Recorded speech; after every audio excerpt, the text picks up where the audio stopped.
Bien, bonjour à tous, à toutes et à tous. Très heureuse de vous retrouver pour cette nouvelle réunion de la WGI. Merci aussi aux observateurs qui sont avec nous aujourd'hui. C'est un vrai plaisir de se retrouver à nouveau à l'OCDE pour cette 20e réunion de la WGI, après la 19e qui s'était déroulée à Marrakech en mars de l'année dernière et où nous avions été extrêmement bien reçus. Je tiens, au nom de tous les membres, à remercier chaleureusement le secrétaire général, M. Mathias Cormann, pour son leadership et son portage politique de haut niveau des enjeux économiques, sociaux et environnementaux auxquels nos pays font face, dont beaucoup sont d'ailleurs exacerbés par les défis liés à l'eau et à l'assainissement. Et je lui cède la parole sans plus tarder pour son allocation d'ouverture. Merci, Madame la Présidente, chère Barbara, distinguished guests, colleagues, friends all, a very warm welcome to this, the 20th meeting of the OECD Water Governance Initiative. Our Water Governance Initiative, in the best traditions of the OECD, provides a platform for sharing best practices and for fostering peer-to-peer dialogue while supporting stakeholder engagement on water policy. I know that I'm preaching to the choir when I say that good water governance is essential to meeting our global water needs in a sustainable way. And over the past 20 years, I think we should reflect on the fact that there has been some substantial progress made in enhancing access to water resources and improving water governance. So I also hasten to add, and in a discussion this morning with the chair, we reflected on the fact that there still remains a lot of work to be done. But, you know, for example, if we look back over the past 20 years or so, between 2000 and 2022, 2.1 billion additional people worldwide gained access to safely managed drinking water. In 2022, 4.5 billion people, or 57% of the world's population, used safe sanitation services, which was up from 49% in 2015. But new and increasing and evolving challenges lie ahead. We do expect that in the period between 2000 and 2050, water demand, for example, will increase by 55% due to growing demand for manufacturing, thermal electricity generation, and indeed domestic water use. Water pollution is another very significant challenge. We estimate that as of 2020, more than 150 million tons of plastic have accumulated in aquatic environments, and absent effective policy action to tackle this serious challenge, we project that this will in fact double to 300 million tons of plastic in aquatic environments by 2040, which is not that far away. And so in a period of just 20 years, we estimate that the amount of plastic would double from 150 million tons of plastic to 300 million tons of plastic, absent policy action.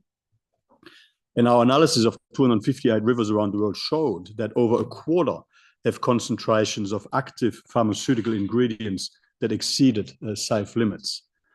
The OECD supports countries in implementing good water governance through the OECD principles on water governance, which provide practical guidance for all levels of government to design and implement water policies. This year, we're marking the 10th anniversary of these principles, which have since been adopted by 42 countries and 120 stakeholder organizations, including regional and local governments. Now, while 42 countries is nice, there's still a lot of countries around the world that would benefit from adopting and implementing those policies and translating them into effective policies on the ground. To support implementation of the principles, the 2016 OECD Council recommendation on water also provides practical policy guidance on water resource management and the delivery of water services, on improving water quality, on managing water risks and disasters, on ensuring good water governance, and on sustainable finance for water infrastructure. Those principles and recommendations have a tangible impact on policymaking in member countries. And again, more countries would benefit from its adoption. and adherence. In 2024, 85% of the members of the Water Governance Initiative reported using the principles in their daily work to guide water policies, build capacity, and find innovative solutions. And just by way of examples, Norway used those principles to evaluate the river basin management planning process, Argentina to improve regulatory frameworks for better access to water and sanitation, Brazil to better coordinate state, federal, and municipal responsibilities, Peru to mainstream water in climate policies, and South Africa to tackle Cape Town's water crisis by strengthening integrated basin management, financial sustainability, data, and monitoring. So building on those principles, the OECD is committed to further supporting policymakers around the world with good water governance, including by making sound public investments and mobilizing new forms of finance for water infrastructure, or by encouraging, I should say, sound public investments and mobilizing new forms of finance for water infrastructure. Achieving the Sustainable Development Goal 6 of ensuring the availability and sustainable management of water and sanitation for all will cost approximately $1 trillion US annually between 2015 and 2030. To support countries in scaling up water investment, the OECD Roundtable on Financing Water helps identify financing mechanisms and align them with funds to tackle climate change and biodiversity loss. And in partnership with the Asian Development Bank, the OECD has also developed a scorecard to systematically assess a country's enabling and security through sound planning, water management, and pollution control. That scorecard has been tested in Bangladesh, Mongolia, Nepal, Pakistan, the Philippines, Uzbekistan, and Sri Lanka, and the results have helped identify priorities for policy action moving forward. Our analysis has found that most countries do not have the necessary frameworks in place to pool projects in order to minimize transaction costs, mitigate credit risks for individual projects, and ultimately to boost private investment. Our second area of focus is to help ensure effective coordination of national and local water governance and regulatory frameworks to help respond to water challenges.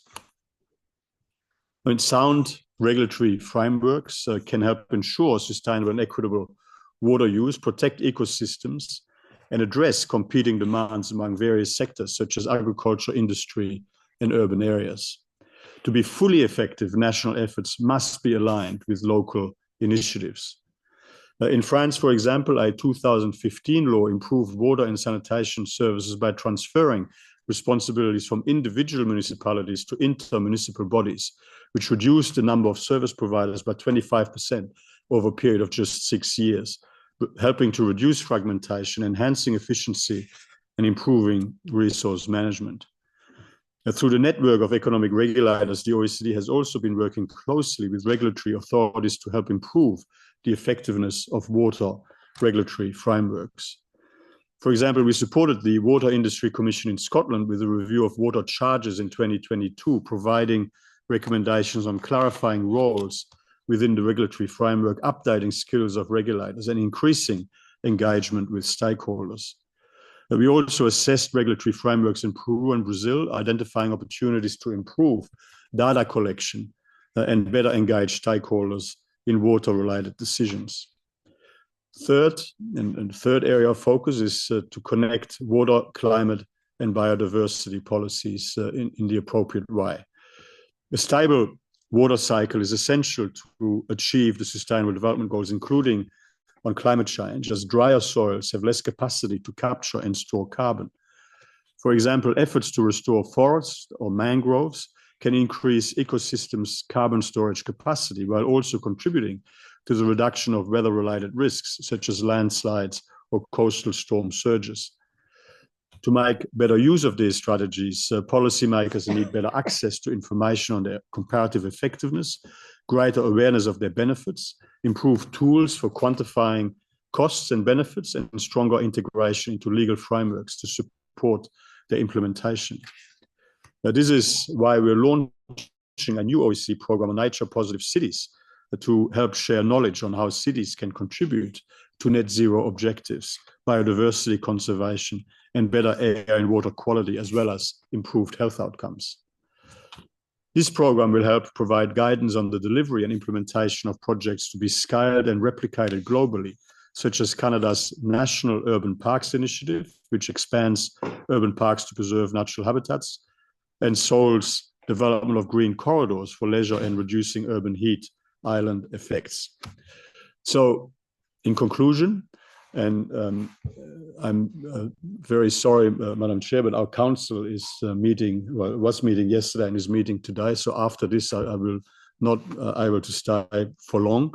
But in conclusion, let me just say that good water governance is indeed a key contributor to sustainable development, climate change adaptation, and quality of life for people around the world. We have made some progress, but there is still much more work to be done. And in support of this, the OECD very much looks forward to continuing to deploy all of our expertise and all of our know-how and engage with you through this water governance initiative to help identify further progress that can be made when it comes to water reforms and emerging water challenges. I mean, the insights that you will share today and tomorrow will help inform our preparations for global stocktake for the implementation of our principles on water governance by 2027, which will also help us identify priorities for further actions. And our data and analytical inputs to the 2026 UN Conference on Water, co-hosted by the government of Senegal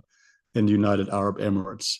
So with that, my very best wishes for a positive and productive meeting today and tomorrow, and I'm very much looking forward to hearing the outcomes of your deliberations. Thank you, Madam Chair. Merci beaucoup, Barbara.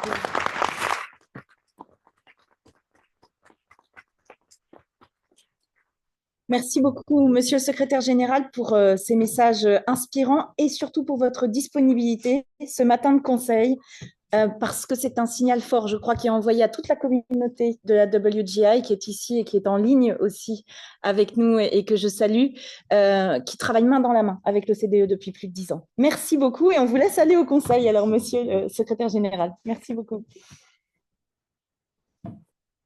À bientôt.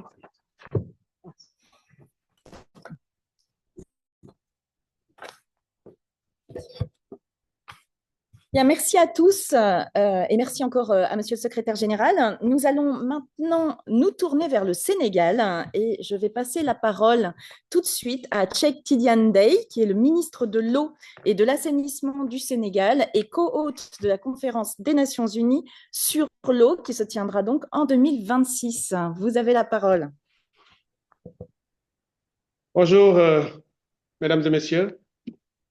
Monsieur le secrétaire général de l'OCDE, Monsieur Mathias Cormann, Madame Barbara Pompili, présidente de l'initiative de l'OCDE sur la gouvernance de l'eau, envoyée spéciale de Monsieur le président Emmanuel Macron pour le Water Summit et ancienne ministre de la Transition écologique de la France, Excellence Madame Retno Marsoudi, envoyée spéciale des Nations Unies pour l'eau, Monsieur Loïc Fauchon, président du Conseil mondial de l'eau, Mesdames, Messieurs, chers invités, je suis honoré de m'exprimer aujourd'hui à l'occasion de la 20e réunion de l'initiative de l'OCDE sur la gouvernance de l'eau.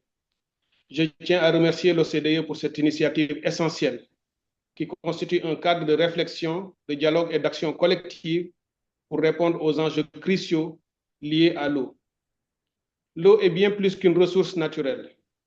Elle est le fondement même de la vie et de la prospérité économique, ainsi que de la stabilité environnementale. Dans un monde confronté à des défis climatiques et socio-économiques croissants, la gouvernance de l'eau s'impose comme une priorité stratégique pour garantir un avenir durable à tous. Pour le Sénégal, ce sujet est particulièrement central. Depuis des décennies, en effet, notre pays s'efforce de conjuguer progrès économique, besoins sociaux et préservation environnementale. Face aux défis du changement climatique et de la pression démographique, ainsi que des usages multiples de l'eau, nous avons fait de la coopération et de la gestion concertée de l'eau un pilier de notre stratégie nationale et régionale en matière de gouvernance de l'eau. Et en un demi-siècle, nous avons fait l'expérience à travers l'Organisation pour la mise en valeur du fleuve Sénégal, l'OMVS, ainsi que pour l'Organisation pour la mise en valeur du fleuve Gambie, l'OMVG. Ces structures illustrent les bénéfices d'une gestion inclusive et participative des bassins partagés, tant pour la sécurité de l'eau que pour l'accès à l'énergie et au développement économique. Ces expériences témoignent également de la nécessité d'une gouvernance harmonisée et résiliente, capable de transcender les frontières pour répondre aux besoins croissants des populations et préserver les ressources naturelles face aux chocs climatiques. Dans cette dynamique, le Sénégal s'est engagé dans une transformation systémique à travers son référentiel Sénégal 2050, qui vise entre autres à garantir un accès universel à l'eau potable et à l'assainissement, conformément aux objectifs du développement durable et en se fondant sur une gouvernance transparente et efficace, en droite ligne avec les principes de l'OCDE sur la gouvernance de l'eau. C'est dans ce cadre d'ailleurs que nous collaborons étroitement avec l'OCDE, notamment à travers un dialogue politique dont les résultats devront renforcer la mise en place de notre haute autorité de régulation du secteur de l'eau, qui est en cours de mise en place ici au Sénégal. Cet organe jouera un rôle clé pour assurer une gestion durable, équitable et efficace des ressources hydriques, tout en renforçant la confiance des usagers et des partenaires. Mesdames, Messieurs, le Sénégal a également consolidé son leadership en matière de gouvernance de l'eau sur la scène internationale. En effet, depuis le 9e forum tenu à Dakar, nous avons activement contribué aux grandes initiatives mondiales, notamment lors de la conférence des Nations Unies sur l'eau en mars 2023 et du 10e forum mondial de l'eau tenu à Bali, en Indonésie. Ces engagements reflètent notre conviction que l'eau doit rester une priorité de l'agenda politique mondial. L'urgence climatique et les défis croissants liés à l'eau exigent en effet de tous une réponse collective, rapide et coordonnée. C'est pourquoi d'ailleurs nous sommes engagés en partenariat avec les Émirats arabes unis dans la coordination et la co-organisation de la conférence des Nations unies sur l'eau en 2026, prévue du 2 au 4 décembre 2026 aux Émirats arabes unis. Cette conférence revêt une importance capitale. Elle sera en effet une opportunité unique pour accélérer les engagements mondiaux en faveur de l'ODD 6, qui vise l'accès universel à l'eau potable et à l'assainissement, à renforcer la coopération internationale en créant des alliances stratégiques entre États, organisations et acteurs locaux, et enfin à mettre en œuvre des solutions concrètes pour répondre aux besoins des communautés les plus touchées par les crises liées à l'eau. Cette conférence devra également poser les bases d'un dialogue intergouvernemental sur l'eau, en veillant à ce que, même au-delà de l'agenda 2030, l'eau reste une priorité sur l'agenda politique mondial et qu'elle soit intégrée dans les cadres multilatéraux pertinents. Nous comptons bâtir un processus participatif, orienté impact et inclusif, qui s'appuiera sur l'immense potentiel de synergie d'action qu'offrent les résultats de la conférence des Nations Unies sur l'eau en 2023, ainsi que la stratégie de l'ONU sur l'eau et l'assainissement, mais également les initiatives pertinentes comme la nouvelle vision africaine de l'eau post-2025 qui est en cours d'élaboration. Avec l'envoyé spécial des Nations Unies, Mme Retno Marsoudi, nous travaillerons à porter plus haut encore le plaidoyer politique sur l'eau, à aligner notre action en tenant compte des principes du développement durable et à accélérer les actions et initiatives innovantes afin de placer le monde dans une meilleure trajectoire pour l'atteinte de l'ODD 6. Enfin, il me plaît de souligner que la préparation de la conférence est déjà bien engagée. Les conclusions des diverses consultations, les récentes COP, notamment le climat, la biodiversité et la désertification, ainsi que du One Water Summit, ont enrichi les travaux en cours. Nos équipes au Sénégal et aux Émirats arabes unis finalisent actuellement le document de vision ainsi que la feuille de route de la conférence. Une étape clé sera bien entendu la réunion préparatoire de haut niveau qui est prévue à Dakar en fin 2025. Évidemment, nous sommes heureux, nous serons très heureux et honorés de vous y accueillir toutes et tous pour venir bénéficier encore, profiter de notre hospitalité au Sénégal. Nous serons heureux de vous recevoir. Ensemble, mesdames, messieurs, nous avons une occasion unique de transformer nos ambitions en actions concrètes pour une gouvernance de l'eau plus équitable, résiliente et durable. Le Sénégal et les Émirats arabes unis sont pleinement engagés à mobiliser l'ensemble des parties prenantes pour faire de la conférence des Nations unies sur l'eau en 2026 un véritable tremplin pour un avenir meilleur. Je vous remercie, mesdames et messieurs, pour votre bien aimable attention. J'aurais bien aimé, évidemment, être physiquement avec vous, mais mon agenda chargé ne l'a pas permis. Mais évidemment, mon plaisir est aussi grand que si j'étais présent parmi vous pour avoir pu participer en ligne à cette réunion importante. Merci beaucoup.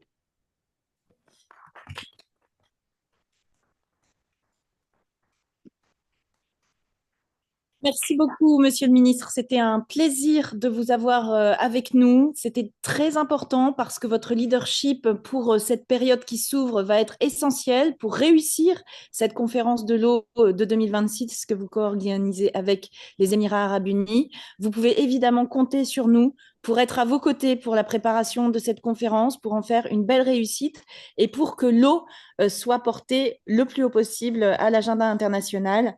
Et je ne doute pas que vous allez y mettre toute votre énergie. Merci encore. Et nous allons continuer cette réunion maintenant avec tout d'abord un retour sur les principaux développements qui ont eu lieu depuis notre dernière réunion qui s'est tenue donc à Marrakech l'année dernière. Alors, nous avons eu plusieurs points, notamment le lancement du manuel pour la mise en place des principes de l'OCDE sur la gouvernance de l'eau, le fameux Handbooks of What Works, au 10e Forum mondial de l'eau à Bali l'année dernière, où l'on a, nous, donc la Water Governance Initiative, coordonné le sous-thème 4, gouvernance, hydrodiplomatie et coopération, comprenant 20 sessions thématiques intersectorielles et de haut niveau, et nous avons contribué à plus de 15 sessions lors de ce Forum mondial de l'eau.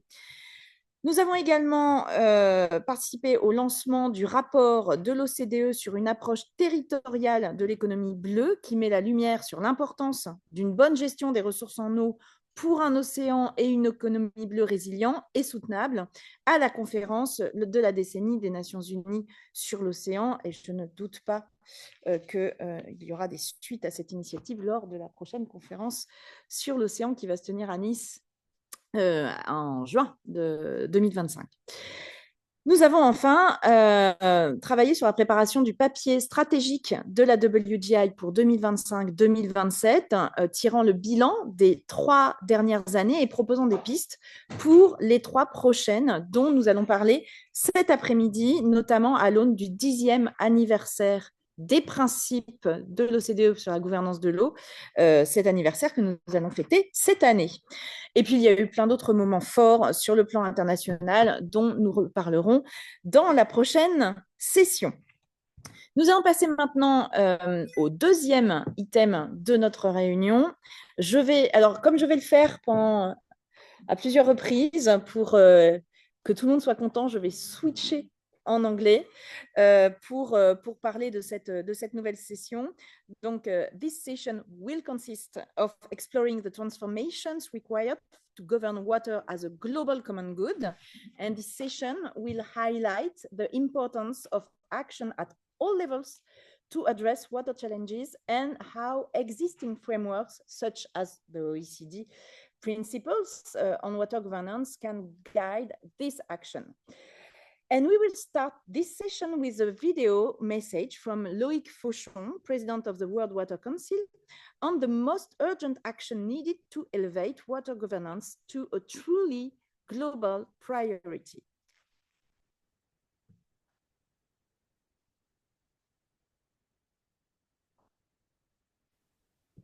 Cher Monsieur Corman, chère Barbara Pompili, bonjour à tous, chers collègues et amis.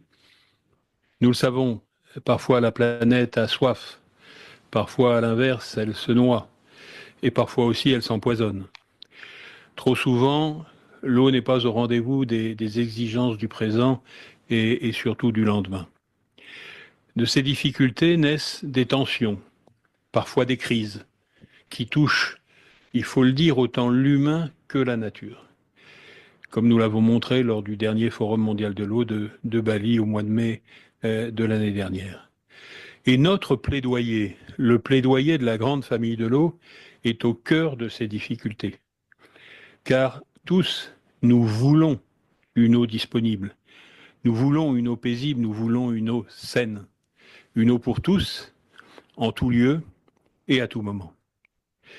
Et la sécurisation de l'eau répond à cette volonté d'une eau qui soit à la fois le bien de la communauté, mais qui soit aussi disponible pour chacun et pour tous les usages.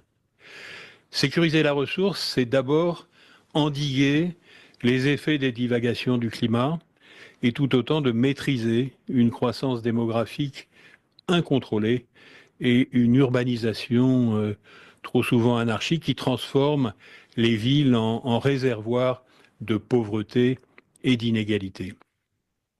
Nous savons maintenant que pour le futur de l'humanité, nous devons produire plus d'eau, la gérer mieux, mais en même temps en consommer moins. La maison planétaire de l'eau repose sur 3 piliers principaux. Une innovation acceptée, des financements amplifiés et une gouvernance partagée. L'innovation est en marche. Pomper, transférer, traiter, dessaler, recycler font l'objet de progrès constants, à des coûts chaque jour plus abordables. Le financement, quant à lui, s'élargit, peu à travers des fonds et des obligations de toutes couleurs, issus notamment du climat et des aides multi- et bilatérales classiques, mais aussi à travers la finance mixte, la sous-souveraineté et d'autres procédures déjà connues, par exemple pour la protection des océans. Autant de nouvelles procédures auxquelles travaille le Conseil mondial de l'eau depuis plusieurs années. La gouvernance, elle, est la nécessité suprême. Gouvernance institutionnelle autant que managériale, gouvernance globale autant que locale, gouvernance publique autant que privée. Elle s'impose pour garantir l'efficience et la durabilité de l'innovation et du financement, mais aussi la participation du plus grand nombre aux décisions d'investissement et de fonctionnement. Cette gouvernance de l'eau est souvent dévoyée, nous le savons, par l'impréparation, l'incompétence, voire même la corruption. Mais au cours de ces dernières années, des dernières décennies, la bonne gouvernance a fait d'énormes progrès. Elle est mieux connue, elle est mieux comprise, elle est mieux acceptée et de ce fait, elle est mieux partagée. Évidemment, il reste beaucoup à apprendre et beaucoup à faire. Gouvernance institutionnelle d'abord entre le rôle de l'État qui doit impulser et contrôler, le rôle des bassins qui sont chargés de gérer la ressource visible et invisible au sens défini par l'UNESCO, et enfin le rôle des autorités locales en charge principalement du traitement, de la distribution et de l'épuration, mais aussi du paiement de l'eau. Et cette forme de cogestion entre État, bassin et autorités locales a fait ses preuves depuis longtemps. Elle exige compétence et transparence. Elle exige respect du rôle de chacun et capacité à privilégier le long terme. À cela, il convient d'ajouter quelques additifs que je citerai brièvement. Le premier, c'est de ne jamais oublier la solidarité entre l'urbain et le rural. Le second, c'est la complémentarité entre gouvernance de l'eau, de l'assainissement et du pluvial. Le troisième, c'est la nécessité de la maintenance. Rien ne sert de créer si l'on n'entretient pas. La quatrième concerne la formation initiale et continue, qu'il faut donner aux gestionnaires de l'eau à tous les niveaux. Voilà, chers amis, très brièvement, on comprendra aisément que la gouvernance de l'eau a soif. Elle a soif d'intelligence et de démocratie. L'intelligence pour parvenir au bon équilibre entre humain et nature, mais aussi entre intelligence naturelle et intelligence artificielle. C'est un débat du moment. La démocratie pour garantir la voix des plus démunis, des laissés pour compte à qui l'on doit égalité, équité et dignité, pour une eau au service de la prospérité et de la paix. Bonne journée à tous.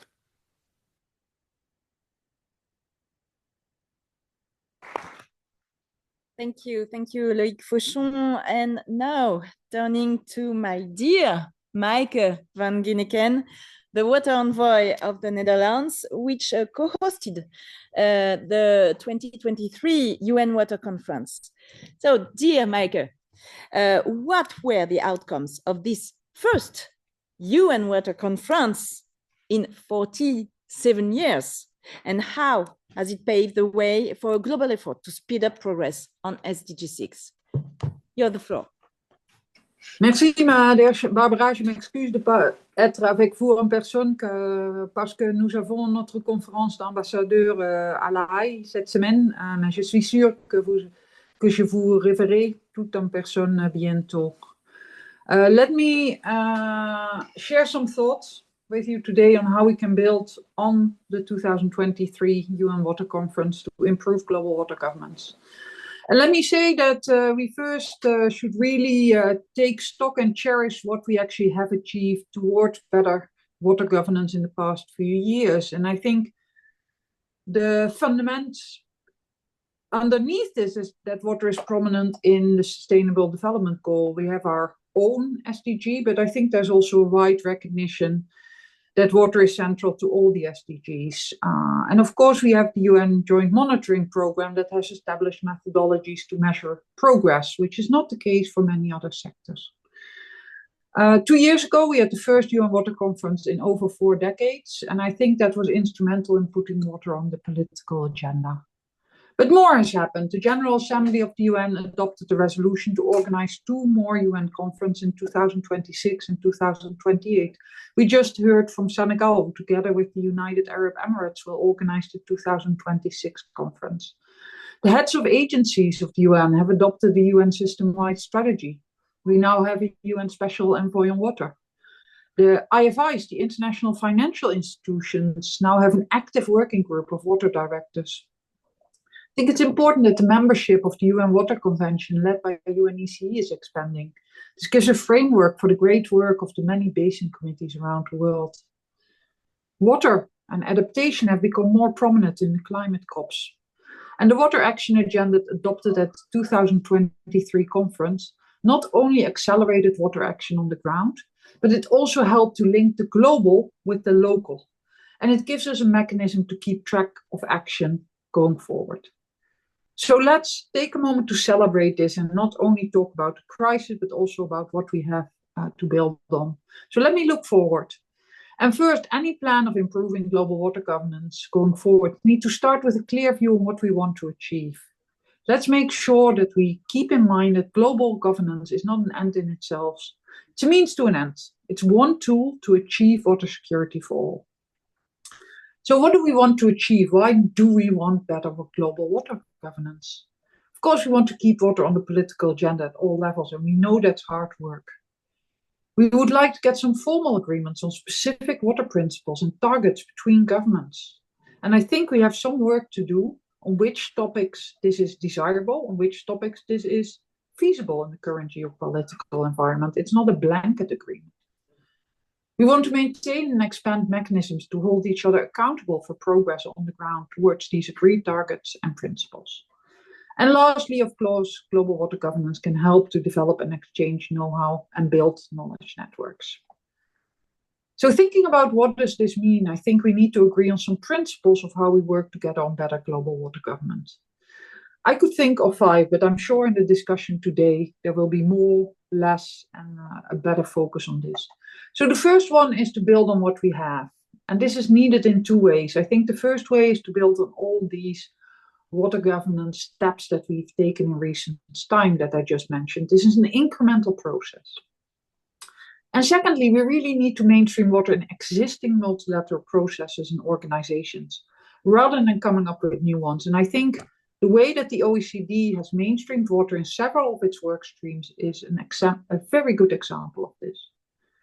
The second point is to avoid fragmentations. We need to focus our energy on where it really counts. And this requires a lot of discipline from all of us. We all like new initiatives, but we have a very crowded landscape of global network of water conferences, etc. We need to streamline. We need to do less better. We need to consider emerging and cooperating in some of these many streams of work. The third principle is to balance between global water governance per se and including water in broader global governance processes, climate, urban development, food, disaster response, etc. Let's not lock ourselves up in our water bubble. The fourth one, which is obvious, but we need to keep emphasizing, is to ensure that everybody has a voice. that we hear from the people most affected by the current water crisis. And the fifth one, and probably the most important one, we need to ensure the relevance of global governance for better water management and water service for people. The global serves the local, not the other way around. So global governance needs to contribute to the results at community, basin, city, and national level. To wrap up, this leads me to 3 priorities for global water governance. The first one is to work together to anchor water as a priority in the post-2030 water agenda. The central UN development agendas, the MDGs, the SDGs, is the most important actor that we have for water management and water services. And we've been lucky, water has been, and we've worked hard on this, always central in these processes. We have much to lose here, so let's get together and advocate that water should be a central tenet of any post-2030 agenda. The second priority is to ensure that as a water community, we engage with existing global governance processes in which water should play a central or more central role. Think first and foremost in the UNFCCC climate process, where we see an increase in importance of adaptation. Water is how ordinary people experience climate change. We need to make water and spatial planning central to adaptation, not just adapting in the water sector, but using our collective water expertise to adapt to climate in all sectors and whole economies. And the third one is we make to work together to make sure that we use the 2 conferences that we have, the UN Water Conference for 2026 and for 2028, to agree on an anchor of a more permanent UN process on water. Let's do our best to agree ahead of the 2028 conference on a rhythm of UN water conferences going forward, and on a format and a process of an agreement or a framework or a negotiated text in which we establish together our global priorities and actions on water. So global water governance is a critical building block in achieving water security. The Netherlands looks forward to working with all of you to further strengthen and build on what we have to have a better system of global water governance. Merci beaucoup.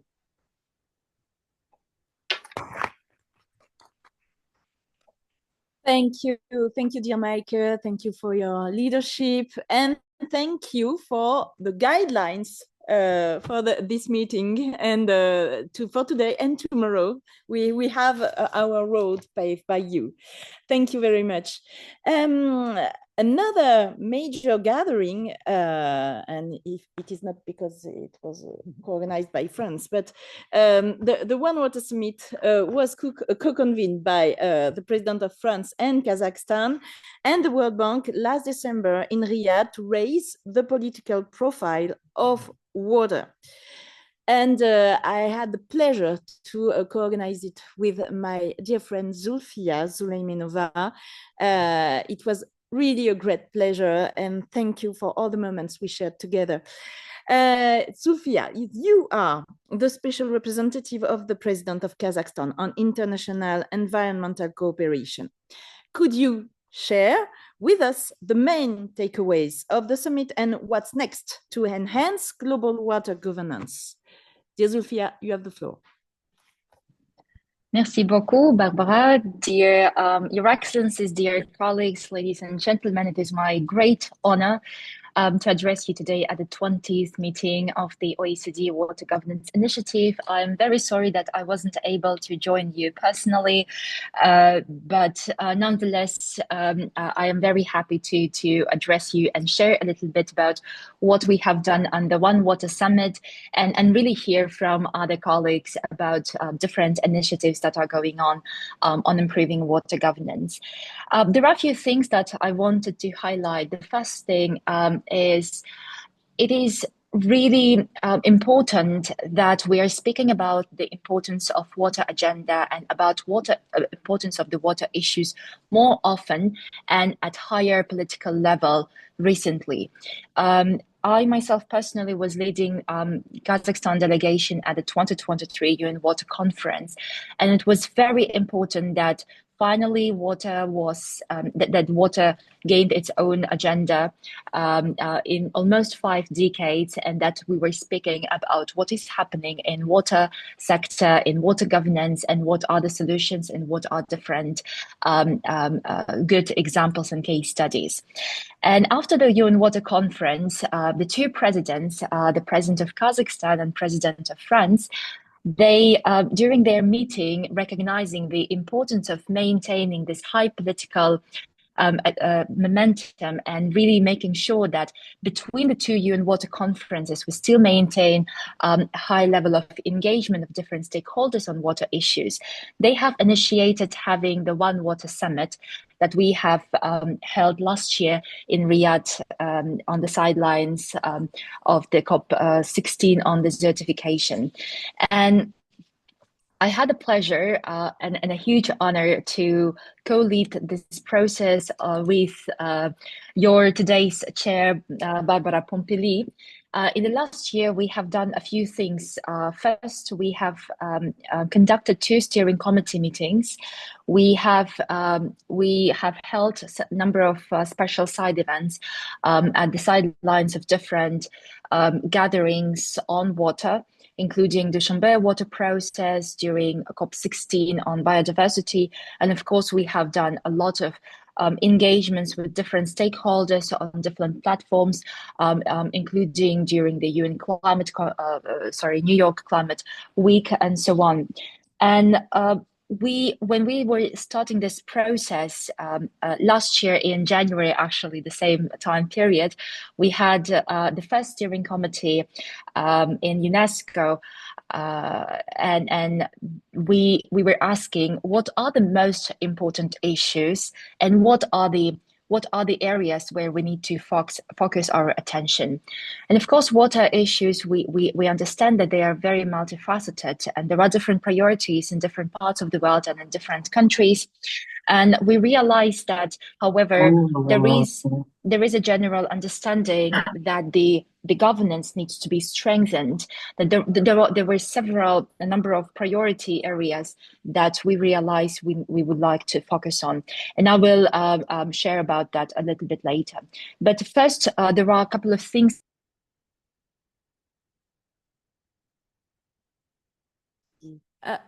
We lost you, Zulfia.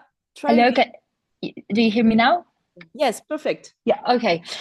So there are several priority areas that I will be highlighting a bit later. But first, I wanted to really say that the One Water Summit process that we have launched last year, we managed to engage with many different stakeholders, starting from and engage different stakeholders, starting from businesses, civil society organizations, and ending with scientists, youth, and even children. And we had a tremendous female leadership during this process. And I'm not talking only about us, but I think we had so many women leaders who are leading the efforts across the world in water. And I think we really managed to also really amplify this leadership. And there are several priorities that I wanted to really highlight. First one, we understand that the cooperation, the transboundary cooperation, is still very much important, and we had very in-depth discussions with different countries and with different regional organizations. To give you an example, for example, in Central Asia, this is very vital. And I was sharing during One Water Summit that for Kazakhstan, this is absolutely essential, because out of 8 river basins that we have, 7 are transboundary. So of course, we have to speak with different countries.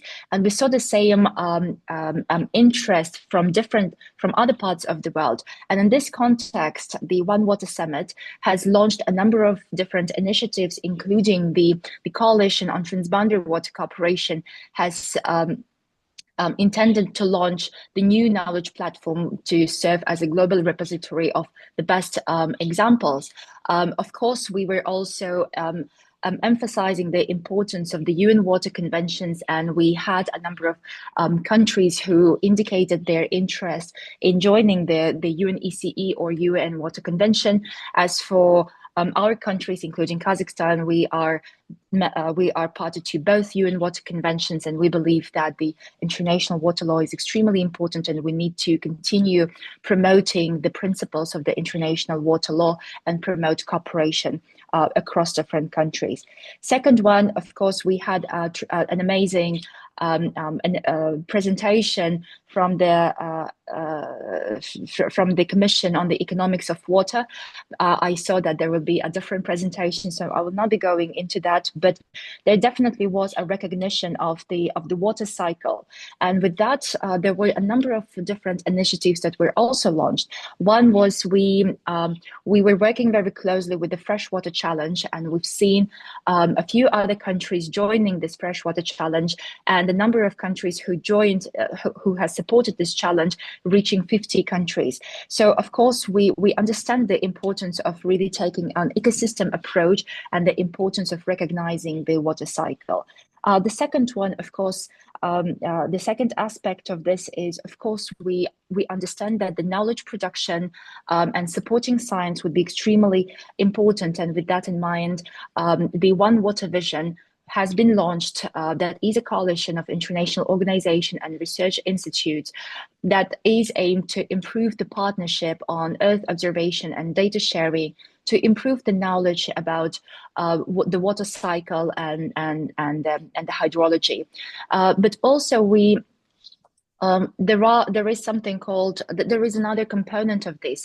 There are glaciers, and in some parts of the world, the glaciers represent an important source of freshwater resources. For example, in Central Asia. And nowadays, glaciers feed about 2 billion people. However, we see that, unfortunately, with the start of the International Year of Glacier Preservation, which is 2025, we see that there needs to be more support of glaciers, of glacial science, because the gaps still remain.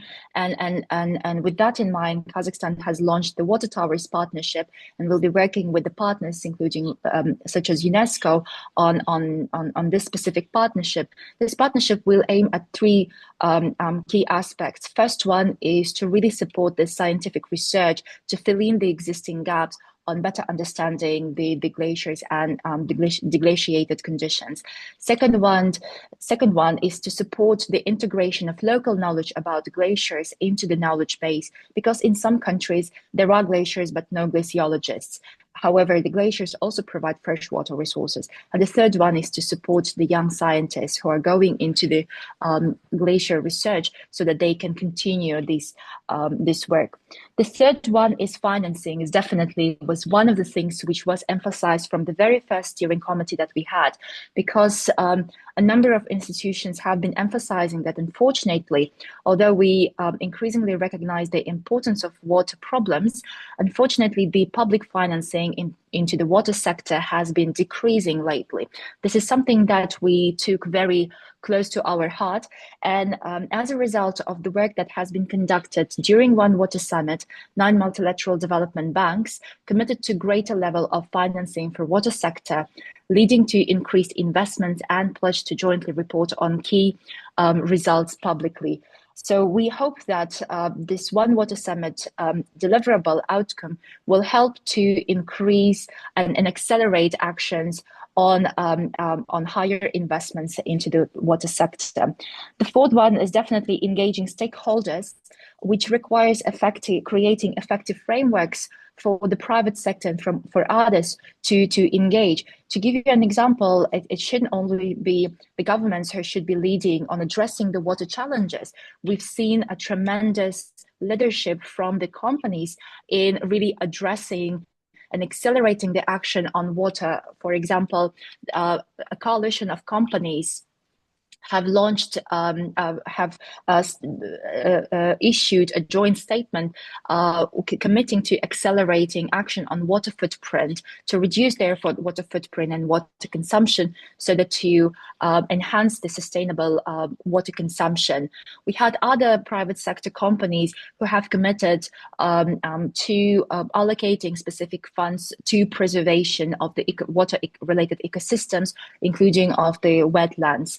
for example, in the Balkhash Lake in Kazakhstan. So we see that the private sector and other stakeholders are ready to take more leadership in different aspects of effective water governance and water management. The only thing is that we need to be creating more effective frameworks for them to engage in these kind of initiatives.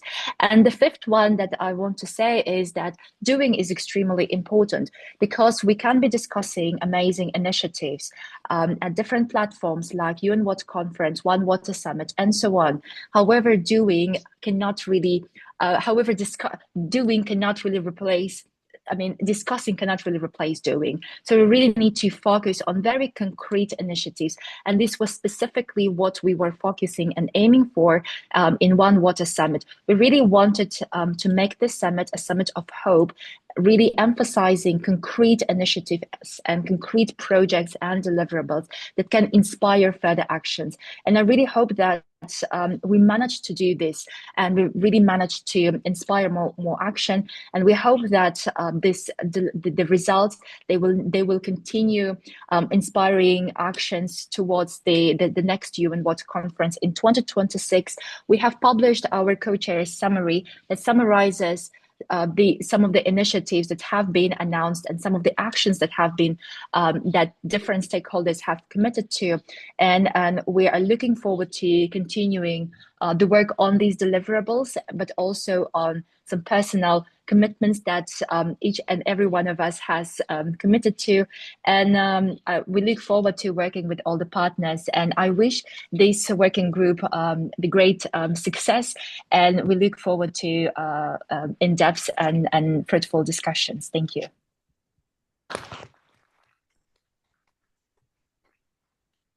Thank you, dear Zulfia, for this very comprehensive presentation of the deliverables of the One Water Summit. Clearly, the idea was not to launch too many new initiatives. As Mike mentioned, it was not the idea of having new processes, but clearly to be a milestone in the UN water process on the way to the UN Water Conference. And the idea was to launch few initiatives and to do the follow-ups of other ones launched during, for example, the UN Water Conference in 2023. Thank you again, and I look forward working with you again. It was a real pleasure. You may have seen that a major report was released in October by the Global Commission on the Economics of Water, advocating in particular for the need to govern water as a global common good, considering both blue and green water dynamics. Mariana Mazzucato, as co-chair of this commission, could you please summarize the main highlights of the report in relation to global water governance? The floor is yours, Mariana. Sure. And I was trying to share. Let me just see if it works. If not, I think you can just see can you see the screen now with the... Yes, perfectly.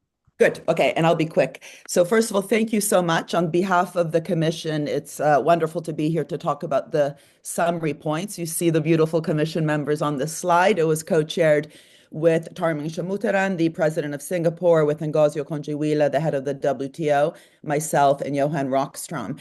And we really saw this as part of the trilogy. Maybe we need a Netflix series on it, with, of course, the climate report that was done by Stern, the biodiversity report that was chaired by Dasgupta, and then our report. And this is very important, of course, because these three areas, climate, biodiversity, and water, are intimately connected. And by the way, that's also one of the reasons that I personally I'm a bit worried when we have a COP on biodiversity, a COP on climate, and a COP on water. Potentially, unless we're constantly reminding everyone that these three areas are intimately connected, we cannot solve one without the other. We risk dividing ourselves. Of course, it is very good that we have the attention on the three areas. And what we do in the report, first of all, is to really argue that, yes, there's huge costs of inaction. Just like with many things, by the way, we know it's true with climate. We know it was true with COVID. The cost of not investing in our health systems made the COVID pandemic much worse. This is absolutely true for water. But as we just heard, we should not just think about the negative. We must transform these costs, these challenges, these huge problems that are putting so many people, and especially vulnerable communities at risk around the world, into opportunities for massive investment and innovation. And I'll come to that in a second. But the first thing we say is that we need a different approach to the economics. We can't just look at water as a global public good. We need to see it as a common good. The problem with the notion of public goods is that it comes from a theory in economics, which is about fixing market failures. Instead of just fixing here and there for the different costs, for the externalities, we need to shape markets. We can't just fix markets. We need to shape them to be inclusive and sustainable, with really catalyzing the massive investment in innovation we need around our global challenges. And we talk about the common good also in terms of the characteristics of the hydrological cycle. All countries and communities are interdependent. We actually have some new data in the report that prove this, especially using the work from the Potsdam Institute, which shows that deforestation, for example, of the Amazon has been connected to droughts and floods in other parts of the world. So we are all connected. So even if we were opportunistic and selfish, which hopefully we are not, we should care that we solve this problem globally. Also, the water crisis, climate change, and biodiversity are interconnected, as I just mentioned. It cuts across all the SDGs, as we heard before, and especially it cuts across all sectors of the economy. So this is really an opportunity to look at the massive systemic, collective, and global ways that we need to transform the existing ways of working.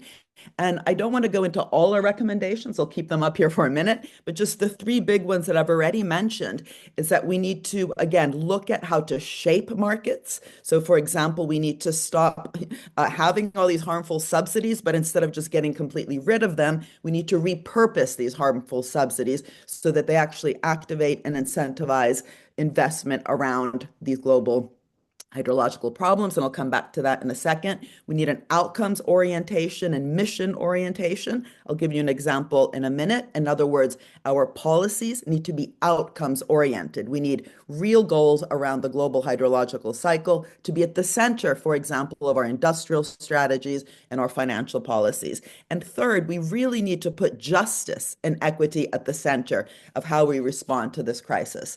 Let me just go through these this idea of missions, because this is really key throughout the report. And some of you might know that I've been obsessing about the mission-oriented approach for a while, but that's because it's a positive story.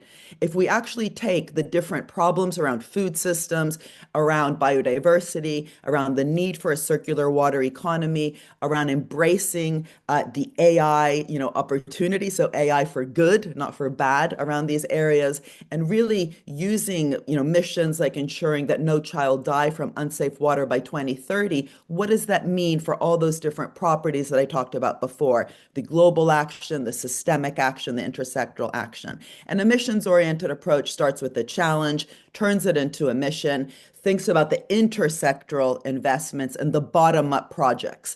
This is just some slides here from the work I did with the European Commission on that, which you might know has translated now into a missions instrument in Europe. But we need global instruments. And so we look at these different mission areas, from launching a new revolution in food systems, which would require so many different sectors, from construction, transport, food, data, agriculture, to restoring at least 30% of degraded forests and inland water ecosystems globally by 2030. We look at all these different mission areas that I had up on the screen here before and turn them into this mission-oriented approach. But what I want to talk about is, to have a mission-oriented approach, it's not enough to just talk about it. We really need to see the water problems not just relevant for the Ministry of Water. This requires an all-of-government approach, in the same way that climate change is not just for the Ministry of the Environment, or health issues are not just for the Ministry of Health. So this is a really key point, an all-of-government approach, but also, and this is my last point, a new way to forge public-private partnerships with justice at the center. Now, what does this mean?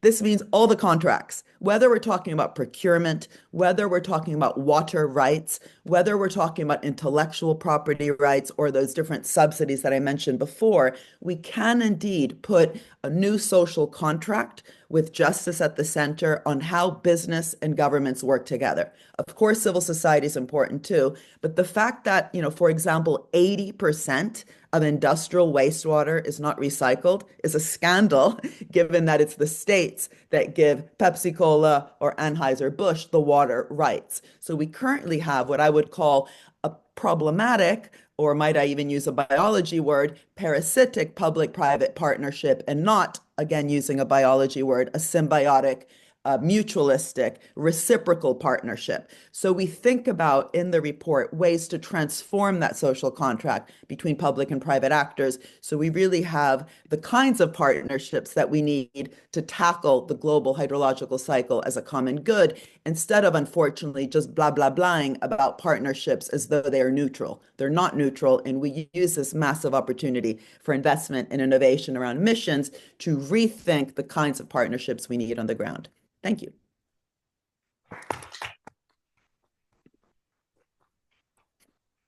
Thank you so much, Mariana, and thank you, team, thank the co-chairs for this very interesting report, published at a very important moment where water is raising in the multilateral agenda, and clearly we needed some report to raise awareness at this moment of the policymakers, because the policymakers have to understand that we are talking of a global common good, that we are talking about all of government approach.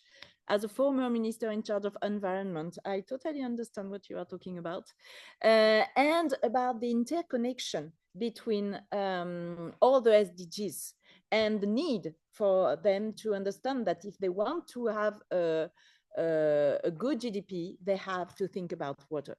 Thank you so much. I will switch to French et je vais me tourner vers Éric Tardieu, qui est secrétaire général du RIOP, du Réseau international des organismes de bassin, qui était présent au One Water Summit, qui est présent partout de toute façon, qui est incontournable sur les sujets de l'eau. Et qui est aussi évidemment une figure de proue de la gouvernance mondiale de l'eau, notamment à travers le rôle des organismes de bassin. Selon vous, cher Eric, quelles sont les 2-3 priorités essentielles d'une coopération mondiale ambitieuse et tournée vers l'avenir dans le domaine de l'eau? Madame la Présidente, chère Barbara, merci beaucoup. Bonjour à toutes et à tous. Alors, comme j'ai envie d'être un petit peu taquin, j'aimerais commencer par proposer que le titre de cette session soit changé. Plutôt que de repenser la gouvernance mondiale de l'eau, il me semble qu'il faut réfléchir, et que nous réfléchissons en fait, à repenser la gouvernance de l'eau dans le monde. Certes, au niveau mondial, mais aussi à tous les niveaux. Et c'est d'ailleurs ce que vous avez mis dans les sous-titres de la session. Mais je voulais commencer par ce message au moment où nous parlons beaucoup d'une conférence des Nations Unies sur l'eau. Il me paraît essentiel de préserver cette idée d'une action multiniveau absolument nécessaire pour accélérer l'efficacité collective. Au niveau mondial, les objectifs de développement durable constituent un cadre de référence qui reste de parfaite actualité, comme on l'a déjà vu. Il ne s'agit pas tant de les modifier que de les mettre en œuvre. Pour ce qui concerne le réseau international de bassin, à titre d'exemple, nous suivons en particulier l'avancement du 6.5.1 et du 6.5.2. Donc le 6.5.1 est consacré à la mise en œuvre de la GIR, la gestion intégrée des ressources en eau dans le monde, et pointe à un état d'avancement de 54% seulement. Le 6.5.2 qui est consacré à la coopération transfrontalière, et pour ce qui le concerne, mise en œuvre seulement à 58% de l'objectif. C'est évidemment une illustration intéressante du retard pris dans la mise en œuvre et d'un besoin renforcé de gouvernance, certes, mais davantage de gouvernance de mise en œuvre, si j'ose dire, que de gouvernance de principe. Je crois que nous avons désormais à l'échelle mondiale une vision assez claire des grandes orientations, de ce qu'il faut faire, des priorités, Et en matière de gouvernance en particulier, nous avons la chance de disposer des 12 principes de l'OCDE depuis désormais 10 ans. La question n'est donc pas tant de réécrire des principes, mais bien de les mettre en œuvre. Les enjeux techniques me semblent aussi relativement bien connus et chacun peut s'en saisir, chacun s'en saisit dans la grande majorité des cas en fonction de ses compétences. Encore une fois, pour l'exemple du réseau international des organismes de bassin, nous venons d'adopter un nouveau plan d'action pour 2024-2027 et nous avons retenu 3 grandes orientations extrêmement classiques, en fait. L'adaptation au changement climatique, la protection de la biodiversité et plus largement l'intégration de la gestion des ressources en eau et la sécurité écologique, et enfin la coopération transfrontalière. Ces 3 sujets sont en effet régulièrement au cœur des compétences des organismes de bassin et ils disposent, ces organismes de bassin, d'un certain nombre d'outils de mise en œuvre concrète. Les comités de bassin, qui sont des instances de partage, des plateformes de dialogue intersectorielles autant que possible. Il existe également des outils de dialogue au niveau transfrontalier dans un grand nombre de cas, pas toujours, mais de plus en plus. Il existe des outils de planification et je suis pour ma part convaincu qu'il faut considérer avec beaucoup de sérieux, beaucoup plus de sérieux, les démarches de planification comme des leviers de gouvernance importants et de mise d'alignement de l'ensemble des acteurs. Nous avons également des outils de partage des connaissances, en particulier des outils de partage des données et des systèmes d'information sur l'eau. Bien entendu, des changements sont nécessaires pour étendre ces approches aux changements les plus récents, la pression du changement climatique, les besoins du développement économique, du développement agricole, etc. C'est pourquoi pour le RIOB, le mouvement d'intégration reste extrêmement important, à la fois au plan technique et en matière de gouvernance. Les organismes de bassin, pour rester sur cet exemple, maintiennent leur effort d'amélioration, d'intégration sectorielle pour prendre en compte l'ensemble des usages de l'eau, d'intégration transfrontalière pour renforcer la coopération entre pays, mais aussi de pleine intégration de l'utilisation des sols et de l'aménagement du territoire, à la fois dans l'analyse des situations, mais aussi en matière, encore une fois, de planification.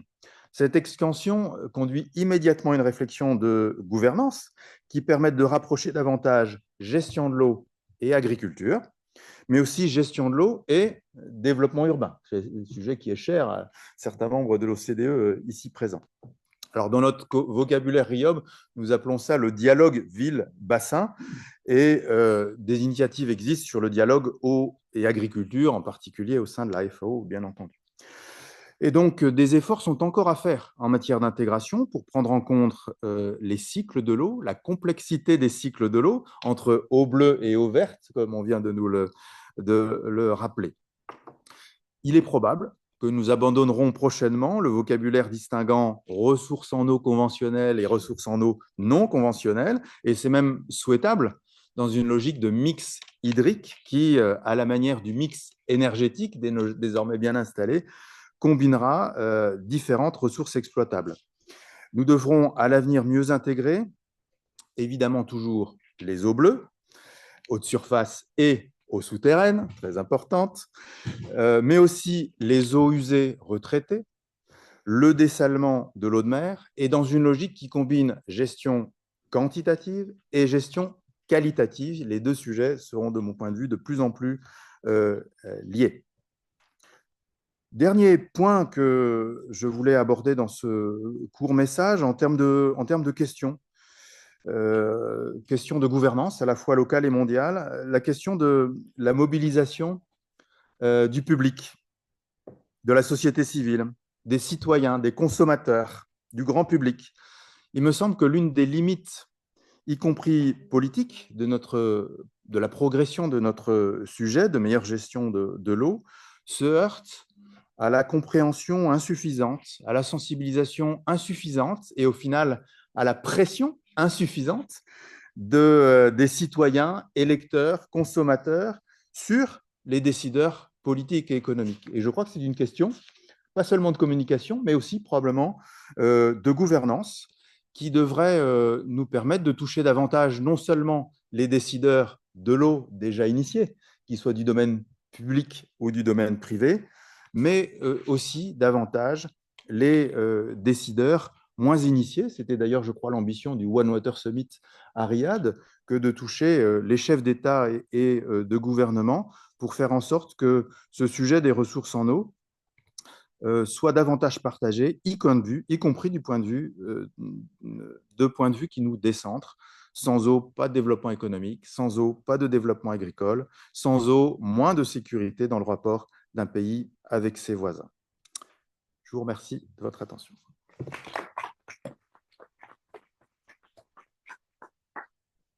Merci. Merci. J'aime beaucoup quand tu parles de mise en œuvre concrète plutôt que de répéter des principes. Je crois que c'est un point absolument essentiel. Tu me touches au cœur quand tu parles des outils de planification. J'aurai l'occasion d'en reparler à une autre occasion, mais je fais un benchmark sur justement la mise en œuvre des politiques écologiques et clairement, les outils de planification sont très utiles. Et puis, je sais que tu as parlé au cœur de Maaike van Ginneken quand tu as parlé de sortir de la water bubble. Je vais me tourner maintenant et je vais me permettre de conclure cette première salve d'intervention avec Gérard Payen, qui est vice-président du Partenariat français pour l'eau et ancien membre du Conseil consultatif du secrétaire général des Nations Unies sur l'eau et l'assainissement, et qui a été entre autres l'un des plus fervents défenseurs de l'adoption d'un ODD sur l'eau dans le cadre de l'agenda 2030 des Nations Unies. 10 ans plus tard, il serait intéressant de vous entendre sur votre évaluation des progrès réalisés et quelles sont selon vous les actions essentielles que les gouvernements doivent maintenant entreprendre pour relever la barre à l'échelle mondiale. Vous avez la parole. Thank you, Madam Chair. In 2015, water governance was improved in 3 ways. Firstly, you know that the OECD adopted the 12 water governance principles that are dedicated to the design of local and national water policies. And you know as well as I do all the advances that resulted from these principles. Secondly, UNSGAB, the UN Secretary General's Advisory Board on Water and Sanitation, of which I was a member at the time, concluded its 12-year existence by formulating a recommendation to governments on water governance. We recommended that governments meet regularly to discuss all water challenges in the same place, in the same time.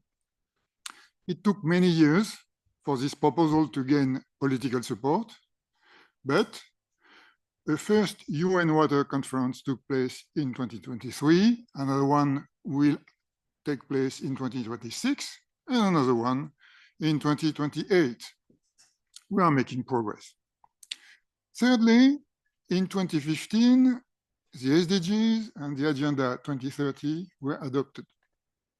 This immediately led to 2 advances with respect to water governance: the shared vision of water and water challenges, and common objectives on all key water-related challenges with 20 SDG targets that are precise, ambitious, and realistic.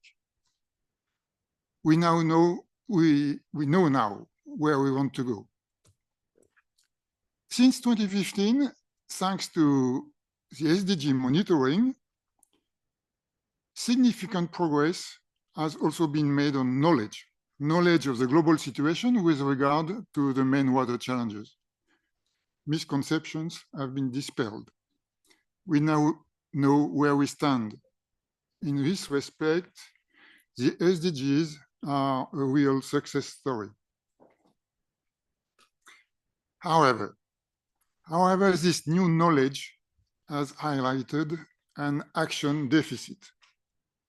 Since 2015, statisticians could not find any evidence of material progress towards the achievement of water-related targets. They have even identified regressions in important parts of the world.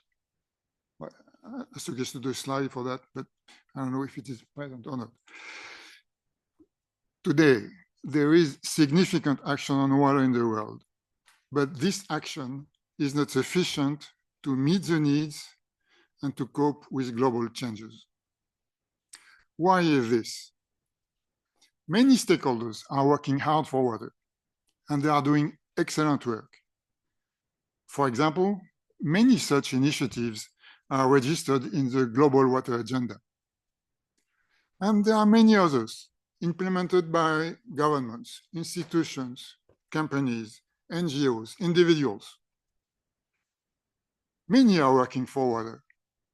There is a lot of goodwill, but the sum total of all these good work is not enough to close the gap between the current situation and our ultimate objectives quickly enough.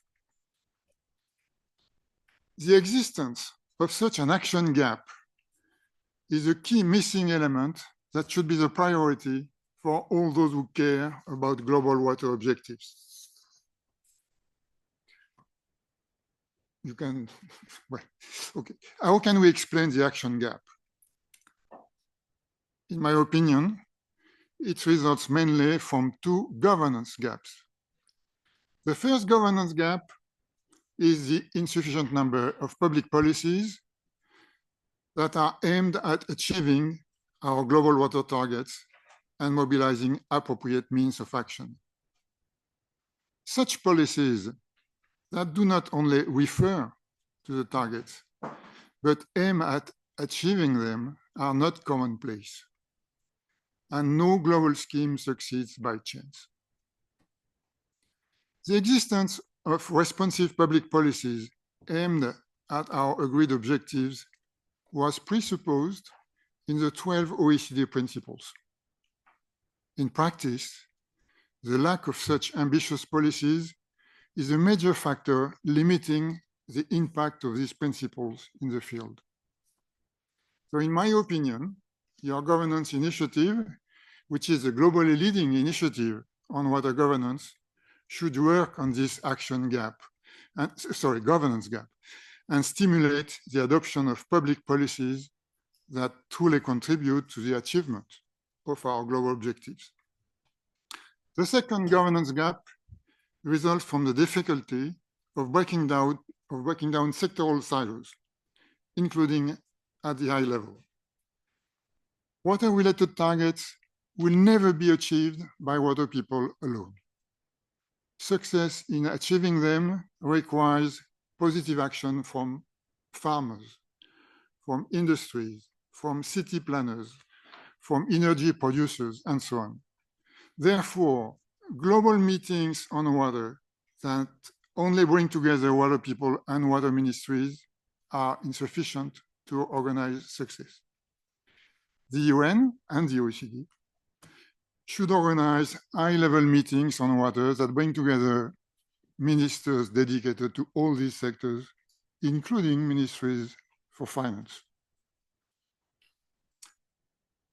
In this context, where significant progress was made, but insufficient action is being taken,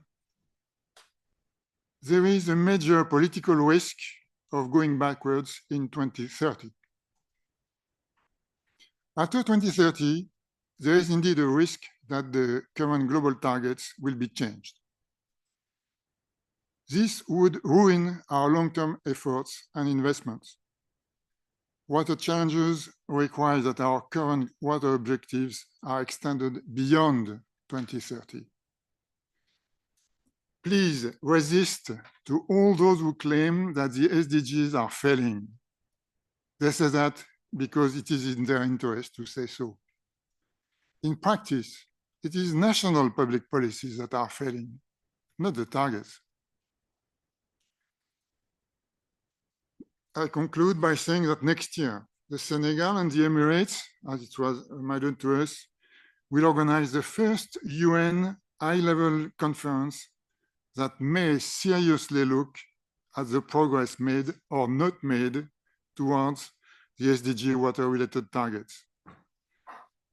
The lack of action will finally be on the official agenda. So I would like to thank in advance all the organizers, Senegal, the Emirates, and the others, for making this conference a major step forward from vision to action, and for stimulating this willingness to achieve our agreed common goals. You, the members of the Water Governance Initiative, have certainly a key role to play for making this happen.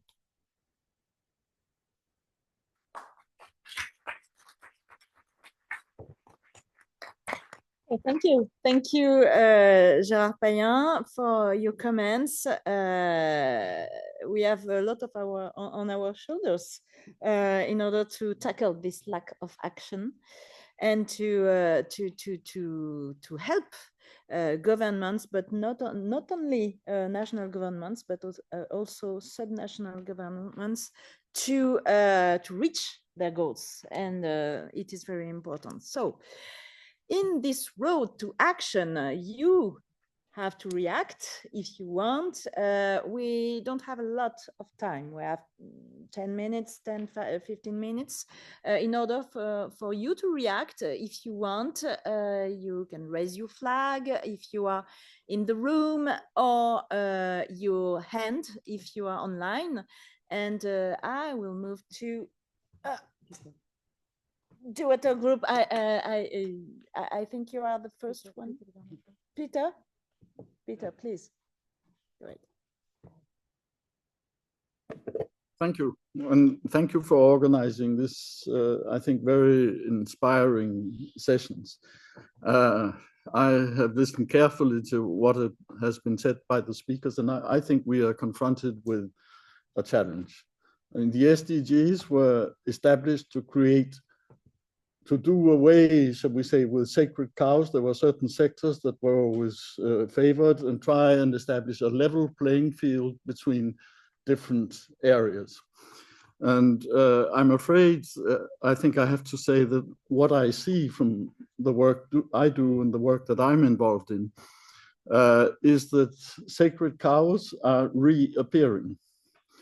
And this, I think, is what is behind the implementation gap for the SDGs that we just heard about. You know, think of things like food production, energy policy, defense, and so on, which have suddenly become priorities as a function of recent multi-crises, have become priorities that beats everything else.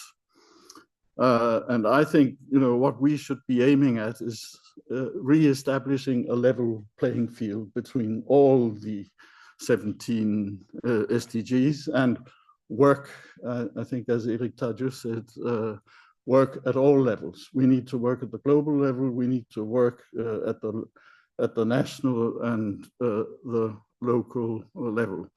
And we need, I think, first of all, to get some political commitment behind this. This needs to happen at national level, at basin level. It needs to happen in terms of allocation of resources, of implementation of the water governance principles. But our politicians don't get the ideas in a sort of, so we say, in a sort of celestial environment which is not touched by anyone. They are inspired to set these priorities and to re-establish sacred cows by certain fractions of stakeholders. And therefore, I think, you know, what we need to work on is particularly two things. Get the stakeholders involved that we need to get involved. This includes, for example, farming. We need to have a serious discussion with farmers and make sure that short-term solutions that solve the problems in the short term, but create much bigger long-term problems are avoided. But we also need to work, I think, on public opinion, because public opinion is certainly what will create, help create the space of, shall we say, acceptable positions by stakeholders. So these, you know, I think, and therefore I welcome the idea to have better participation of stakeholders. And I also welcome the idea of improving communication, because I think we also need to impact public opinion. Thank you. Thank you very much, Peter. And I think very important we involve everybody. Dirk. Madam Chair, thank you. I would like to make reference to something the OECD did, which is building more resilient cross-border regions project, multi-level governance and co-developed strategic regional development in relation to 5 regions that were studied on European Grouping of Territorial Cooperations, EGTC. It's a very nice work that has been done, and it includes one of the regions, Madam President, Chair, you will know very well, the region of Lille, Tournai and Kortrijk, and they hope to achieve support to the pilot regions to identify mechanisms to encourage and facilitate more effective cross-border cooperation among all levels of government and across sectors. And they made reference to a very, very interesting project. A part of this is the Blue Park. I don't know if you heard about it. And it is one of the most elaborated strategic planning documents. And unfortunately, and this is a little suggestion I make, that internally, by the OECD people, it was not made reference to the Water Governance Initiative principles in there to take them with them in the next steps. It is just a suggestion to make, but we can come on that more in detail tomorrow morning. Thank you. I will look carefully at this document. Thank you. Thank you so much. We turn to the people online. First with Jean-Pierre. Jean-Pierre Embassy. Merci beaucoup, Madame la Présidente, pour cette session très informative. Et merci à tous les intervenants. J'ai beaucoup appris. Et d'abord, oui, nous devons nous féliciter de ce qui a été fait. Et je crois qu'on ne fait pas assez. Je crois qu'il faut le faire, de ne pas se flageller, même si les défis restent très importants. Et il faut effectivement regarder l'actualité de l'impact du changement climatique qui nous fait obligation d'élargir nos horizons quand on parle de l'eau et de la gouvernance de l'eau. Et j'ai bien aimé l'idée de ne pas se donner comme objectif uniquement de faire émerger l'eau comme centrale au niveau de l'agenda international, mais de montrer qu'à travers l'eau, on touche tous les secteurs et que c'est le travail d'intégration qui est important. Je voudrais aussi saluer la perspective qui a été donnée de dire qu'il ne faut pas qu'on présente les ODD, les objectifs de développement durable, comme un échec.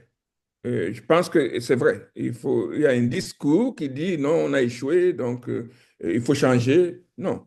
Les ODD restent, du point de vue programmatique, quelque chose de très important et peut-être un des éléments qui permet de conserver de l'espoir au multilatéralisme. Et c'est vrai que c'est sa transformation en action qui est le problème. Et je crois que là-dessus, ce travail à plusieurs niveaux de gouvernance, avec comme seul objectif de voir la transformation sur le terrain de la vie des gens par rapport à un ensemble de buts qu'on se donne.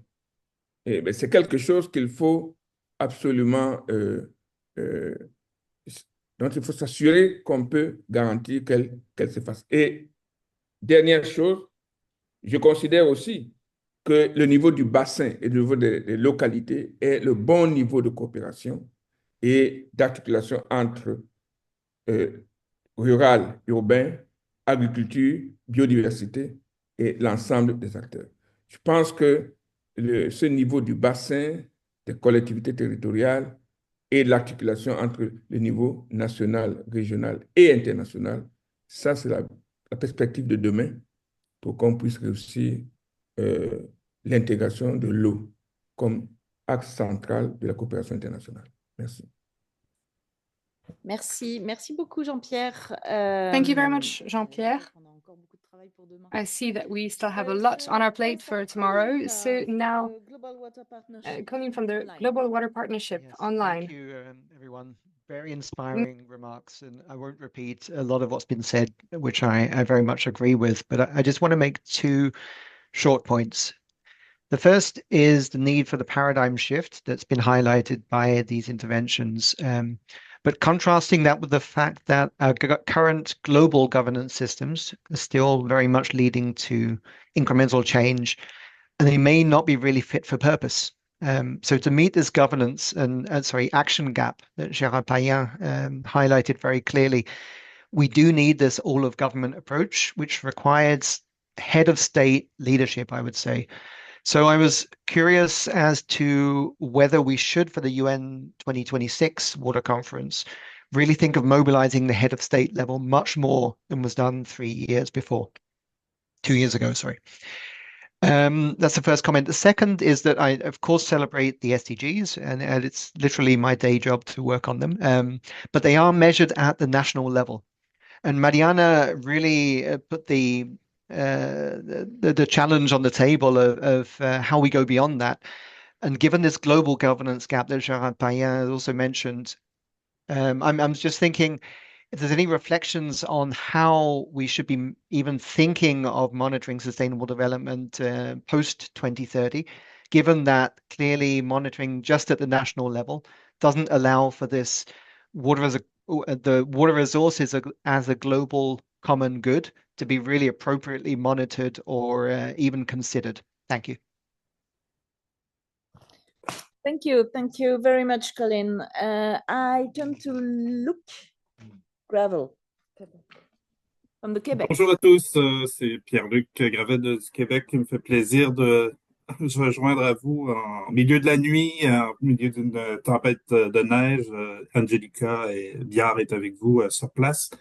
Donc, merci, c'est un plaisir de se joindre à ce groupe-là. 3 idées que je pense qui est importante à considérer dans la gouvernance de l'eau au niveau multilatéral. Madame Mazzucato l'a bien expliqué, le défi de joindre climat, biodiversité, les ODD, la pollution, la gestion de la pollution plastique, l'économie circulaire et l'eau. Tout ça fait partie d'un tout, donc c'est un défi présentement. On l'a bien vu à la COP16, et on va le voir aussi à la COP30, comment c'est important de faire des ponts entre les différents aspects de la diplomatie environnementale et l'impact sur l'eau. L'implication des États infranationaux en Amérique du Nord, c'est particulièrement vrai. This is very important to involve the infranational states. The cooperation between American states, Great Lakes states, and Canadian provinces is very key in these changing times in North America to build a good cooperation in water. Et donc, voilà. Et également, la coopération locale, on pourra contribuer, faire connaître les actions que nous avons faites avec le Forum d'action sur l'eau chez nous. Donc, on travaille vraiment avec le secteur de l'agriculture, les municipalités, les universités, donc, et la société civile sur la préparation de nos politiques de l'eau et sur la mise en œuvre de l'eau. Donc, on est vraiment ouvert à collaborer, à vous présenter la perspective nord-américaine au sein de ce forum. Donc, un plaisir de se joindre à vous. Merci beaucoup. Merci beaucoup et très heureuse de vous avoir avec nous pour partager vos expériences et vos enjeux. Merci beaucoup. Je vais me tourner dans la salle vers Linda. Linda, you have the floor. Hello, everybody. Let's talk about water. How are you doing? I'll try to be under 3 minutes. I want to welcome a new voice that I've heard mentioned in the sessions we just heard, the hydrologic cycle. It's like welcome. And I want to thank Micah from the Netherlands for mentioning merging. We have so many organizations and we all do so much similar stuff. The idea of how do we merge And the mention by Mariana and Sophia about hydrologic cycle, it's the first time I've heard in the policy meetings that I attend that the depth of science mentioned, because the hydrologic cycle really can inspire all of us.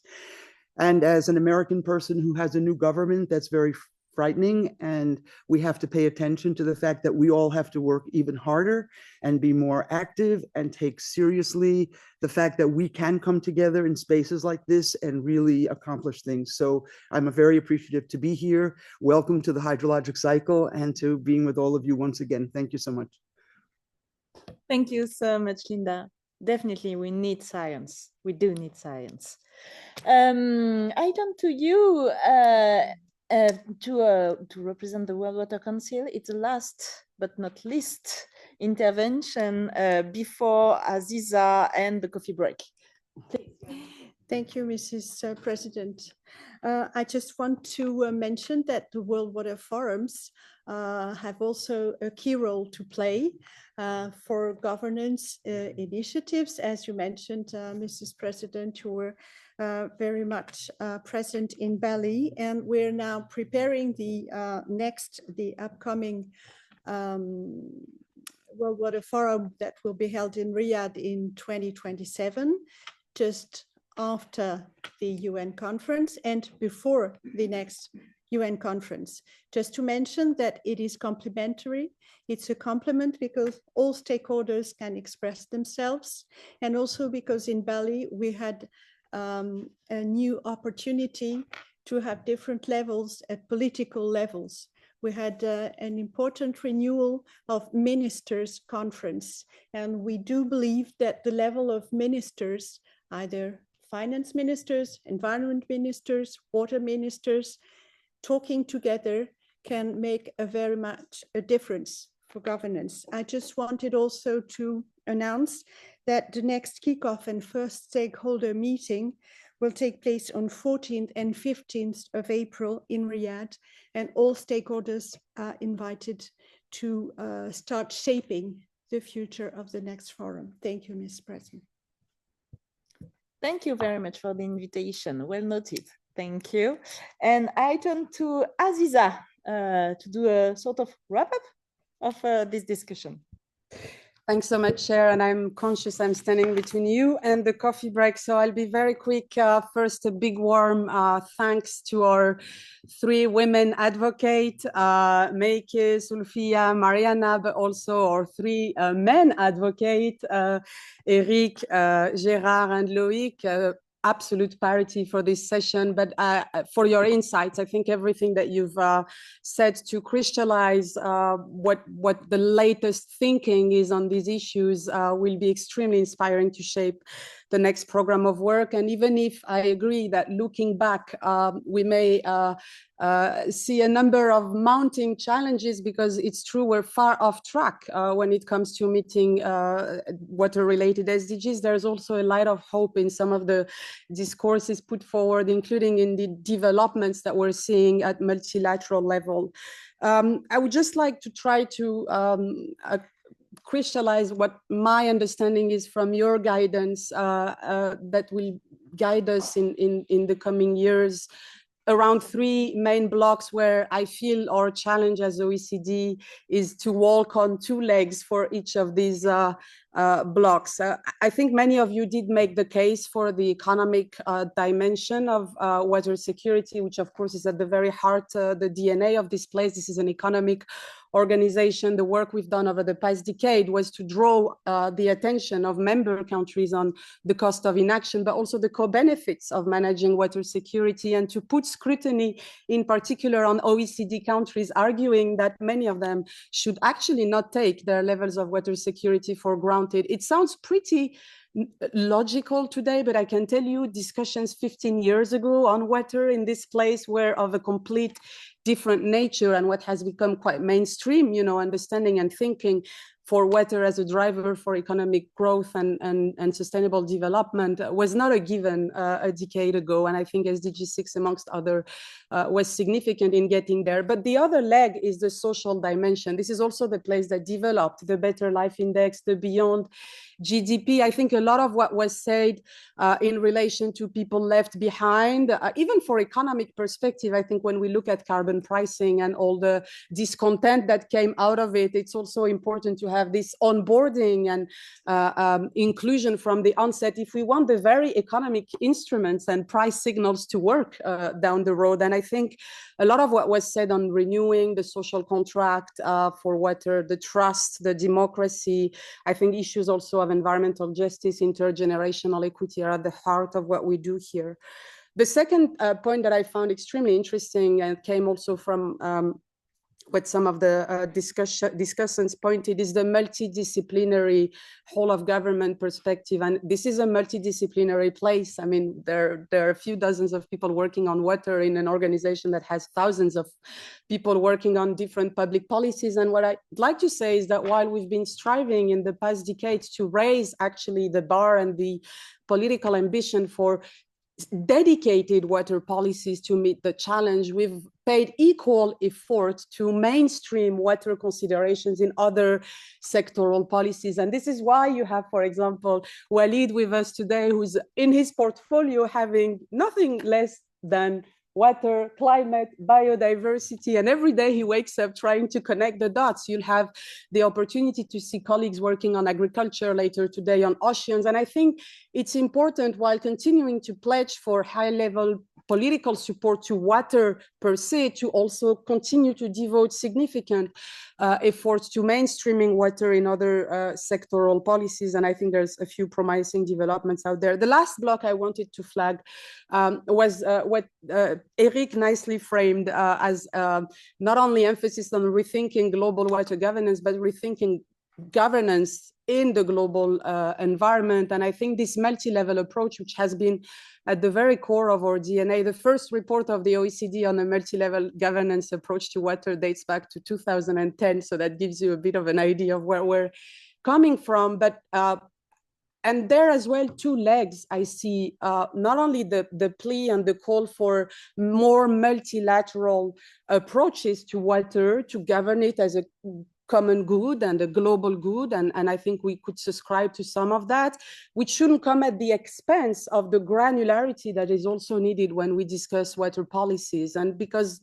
the administrative and hydrological boundaries just do not match, and that a lot of the challenges are also lying at the very local level. And I think it would be a pity that we fall in a simplistic trap whereby we think we can solve the problem through multilateral cooperation only. I think what we're trying to do here as well, working on these two legs, is to draw the attention on the heterogeneity of situations and the granularity. And I think Colleen was flagging the SDGs distance to target and measurement. There is at the OECD actually a full stream of work that is localizing the SDGs and data available on how local and regional governments stand vis-a-vis the 17 SDGs that I think reflects this geography that is to be taken into account also if we're to solve the problem. So both the economic and the social part, both the water-specific policies and the mainstreaming in multidisciplinary policies, and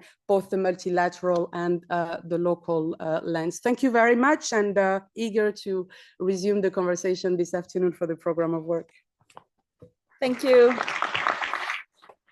Thank you very much, Aziza. I realize I didn't introduce you for the few who may not yet know her. Aziza is the head of the Cities, Urban Policies and Sustainable Development Division, Center for Entrepreneurship, SMEs, Regions and Cities of the OECD. Thank you very much. It's coffee break, but please listen carefully before the coffee.